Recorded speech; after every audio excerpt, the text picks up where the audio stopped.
আপনারা জানেন বর্তমানে দেশে একটা অস্থিতিকর পরিবেশ সৃষ্টি হয়েছে। দেশে চুরি, ডাকাতি, ব্যভিচারী, অন্যায়, অত্যাচার সবকিছু বেড়ে গেছে। গত সপ্তাহে এরকম লেবাসধারী আমাদের সভাপতি সাহেব এক ট্রাক চাল চুরি করে ধরা পড়েছে। আপনারা জানেন কিনা?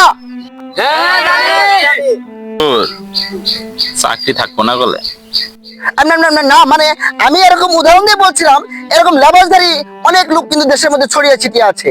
তো মূল কথা হচ্ছে, চুরি করলে সে যেই হোক না কেন, চুরি করলে তার কি করতে হবে?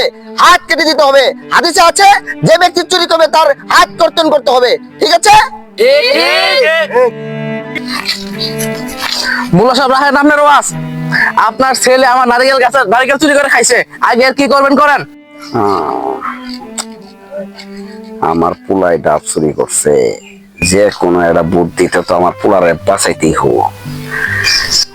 না মানে আমি এটা হাদিসের অনুবাদে ব্যাখ্যা করতেছি, দেখি হাদিসে কি বলছে। আচ্ছা করেন। ঠিক আছে।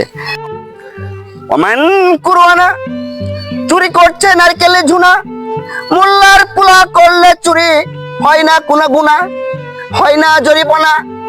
চিল্লাই বলেন ঠিক কিনা? হুজুর আপনি যে বয়ানটা দিলেন, এই বয়ানের কোন নির্ভরযোগ্য দলিল দিতে পারবেন?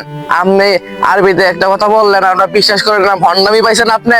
না মানে সভাপতি সাহেব আসি, আসসালামু আলাইকুম।